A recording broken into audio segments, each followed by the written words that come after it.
வணக்கம். என்னுடைய பேர் ரேவதி. நான் அம்பத்தூர் பட்றவாக்கத்துலேருந்து வரேன். இந்த கோயில் பார்த்தீங்கன்னா, சென்னை திருவொற்றியூரில் இருக்குது. ரோம மகரிஷி அப்படின்ற ஒரு சித்தருடைய கோயில். ஆனால் நான் இன்றைக்கி முதல் முறையாக நான் இன்றைக்கி தான் இந்த ஐயாவை பார்க்க வந்திருக்கேன். ஆனால் இந்த ஐயாவை நான் 5 வருஷமாக நான் கும்பிட்டுட்ருக்கேன். எப்படி அப்படின்னா, இந்த ஐயா எனக்கு கனவுல வந்தாங்க. ஒரு நாள் கனவுல வந்தாங்க. அப்போ கனவுல நான் யாரோ என்னோ என்று சொல்லிட்டு நான் சாதாரணமாக விட்டுட்டேன். திரும்ப எனக்கு திருப்பி எனக்கு கனவுல வந்துக்கிட்டே இருந்தாங்க. அப்போ தான் நான் வாராகி அம்மன் கோயிலில் இருக்கிற பூசாரிக்கிட்ட கேட்கும்போது, அவர் கனவுல வந்தது ஒரு சித்தர் தான். நீங்கள் யாருன்னு எனக்கு தெரியல, நீங்களே அவர்கிட்ட கேள்வி கேளுங்க. யார் வந்திருக்கீங்க, என்ன எதுக்காக வந்திருக்கீங்க, நான் என்ன பண்ணணும் அப்படின்னு சொல்லிட்டு கேள்வி கேளுங்க அப்படின்னு கேட்டாங்க. நான் ரொம்ப நாளாக கேள்வி கேட்டுகிட்டே இருந்தேன். ஆனால் நான் ரொம்ப மனக்குழப்பத்தில் இருந்ததுனால எனக்கு பதில் சீக்கிரமாக கிடைக்கல. அதுக்கப்புறம் மனசை அமைதிப்படுத்திட்டு, எதுக்காக வந்திருக்கீங்க, ஏன் வந்திருக்கீங்க, எதனால் வந்திருக்கீங்க, நீங்கள் யார், உங்கள் பேர் என்ன அப்படின்னு நான் கேள்வி கேட்கும்போது, அப்போது 3 பேராக எனக்கு காட்சி கொடுத்தாங்க. அப்போ என்கிட்ட பேசினது காகபுஜண்டர் ஐயா என்கிட்ட பேசினாங்க. நான் காகபுஜண்டர் பேசுகிறேன். இவர் என்னுடைய சிஷியர். அதாவது ரோம ரிஷின்றவர் ஐயா அவருடைய சிஷியர்னு சொல்லிட்டு எனக்கு சொன்னார். புஜண்டர் ஐயாவுடைய சிஷியர் தான் ரோம மகரிஷி அப்படி சொல்லிட்டு எனக்கு சொன்னார். அதோடு இல்லாமல் அவங்களுடைய துணைவியார் பகலாதேவி அம்மாவோட எனக்கு காட்சி கொடுத்தாரு.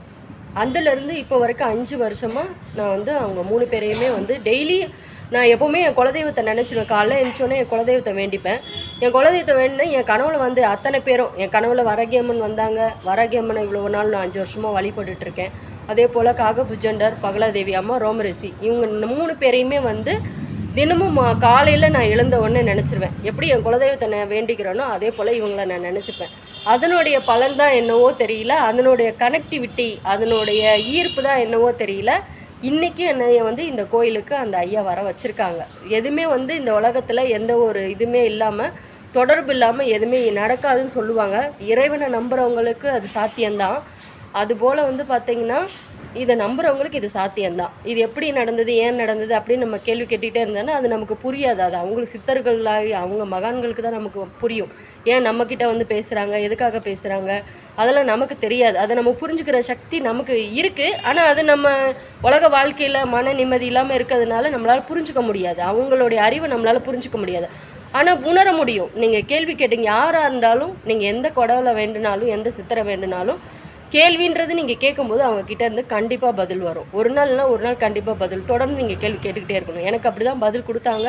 நான் இப்போ வரைக்கும் மனசார காகபுஜண்டர் ஐயாவும் பகலாதேவி அம்மாவையும் அதோட ரோம மகரிஷி ஐயாவையும் நான் வேண்டி தினமும் வணங்கிக்கிட்டு வந்துட்டுருக்கேன். அதுபோல் வாராகி அம்மனும் வாராகி அம்மனுக்கும் மிகப்பெரிய சக்தி இருக்குது. வாராகி அம்மன் மிகப்பெரிய பெரிய பெரிய பெரிய சக்தி, பெரிய பெரிய அதிசயங்களை லைஃப்பில் நடத்தியிருக்காங்க. இப்போ வரைக்கும் என்னை பாதுகாத்துட்டு வந்துட்டுருக்காங்க. ஸோ பெண்கள் எல்லாருமே மிக முக்கியமாக வணங்க வேண்டிய ஒரு தெய்வம் என்னன்னு பார்த்தீங்கன்னா வாராகி அம்மன். கண்டிப்பாக ஏன்னா பாதுகாப்பாக இருப்பாங்க. அதனால் நான் வணங்கிட்டுருக்கேன். இவங்க எல்லாருமே என் கனவில் வந்தவங்க. வாராகி அம்மன் எல்லாருமே என் கனவில் வந்தவங்க. அதே போல் அகத்தியர் ஐயாவும் எனக்கு கனவில் வந்தாங்க. அகத்தியர் ஐயா கனவில் வந்ததுலேருந்து அகத்தியர் ஐயாவும் வணங்கிக்கிட்டு இருக்கேன். தினமும் வணங்கிக்கிட்டு இருக்கேன்.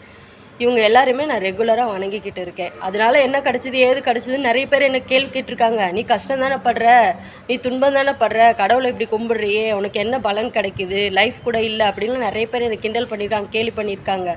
ஆனால் ஆன்மீகன்றது பணமலையோ இல்லை வசதி வாய்ப்பு, காரு அப்படிலாம் தான் கொடுத்தாதான் கடவுள்லாம் கிடையாது. நம்ம உள்ளார்ந்து என்ன உணர்றோம். இப்போ எனக்கு ஒரு கஷ்டம், எனக்கு ஒரு பிரச்சனை அப்படின்னா எனக்கு வாமா அப்படின்னு நான் வாராகியை கூப்பிட்டேன்னா எனக்கு நிதர்சனமாக நிற்பாங்க. ஸோ அதுதான் நமக்கு அந்த அன்பு தான் வேணுமே தவிர பணமோ காசோ கொடுக்க மாட்டாங்கன்னா கிடையாது. கொடுக்காம இருக்க மாட்டாங்க, கொடுப்பாங்க. நம்மளுடைய உழைப்புக்கேற்ற ஊதியம் நமக்கு கண்டிப்பாக கிடைக்கும். நம்மளுடைய முயற்சியே இருக்குது. கடவுளை கும்பிட்டோடனே பணமழையாக அதெல்லாம் மூட நம்பிக்கை. அதெல்லாம் நான் ஆதரிக்க மாட்டேன். கடவுளை கும்பிட்டாலும் நம்மளுடைய முழு உழைப்பை நம்ம போடணும். கண்டிப்பாக முழு உழைப்பை நம்ம போடணும், நம்ம பண்ணணும். திருவொற்றியூர் எல்லையம் கோயில் அறிகிறார். இப்போது நம்ம பார்த்தோம். அடுத்து நம்ம என்ன பார்க்குறோம் அப்படின்னா, திருவொற்றியூர் எல்லையம்மன் கோயில் ரோட்டில் மிக அருகில் இருக்கக்கூடிய ரோமரிஷி கோயிலில் தான் பார்த்துட்ருக்கோம். இவங்க எல்லாருமே பார்த்திங்கன்னா நம்மளுடைய 18 சித்தர்கள். அகத்தியர், காலங்கிநாதர், இவங்க எல்லாருமே வந்து பார்த்திங்கன்னா போகர், கோரக்கர் எல்லாமே வந்து சித்தர்கள். பாலாம்பிகை, சட்டைநாதர், கருவூரார், மச்சைமுனி, அழுக்கண்ணன் பார்த்திங்கன்னா உங்களுக்கு நல்லா தெளிவாகவே தெரியும்.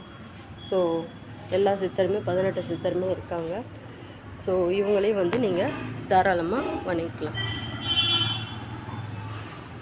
கோயிலில் பார்த்திங்கன்னா பசுமடம் இருக்குது. ஸோ பசுமடத்துக்கு தேவையான உணவுகள் கூட நீங்கள் வழங்கலாம்.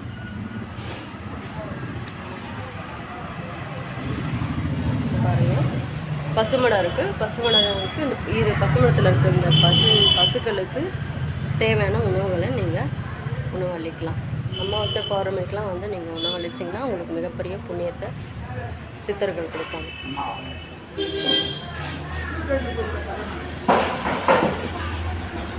இது பார்த்திங்கன்னா நம்மளுடைய வாராகி அம்மன். வாராகி அம்மன் பாருங்க, என்னுடைய வாராகி அம்மன், நம்மளுடைய வாராகி அம்மன் மிகச்சிறந்த சக்தி வாய்ந்த வாராகி அம்மன். ஸோ உணர்வுபூர்வமாக தான் இவங்களுடைய சக்தி எப்படின்றத உணர முடியும். கண்டிப்பாக இவங்களையும் வேண்டிக்கோங்க. வந்தீங்க அப்படின்னா கண்டிப்பாக உங்கள் வேண்டுதல் வந்து நிறைவேறும். முருகன் இருக்கார், முருகனையும் நீங்கள் வேண்டிக்கலாம். விநாயகர் இருக்கார், பார்த்து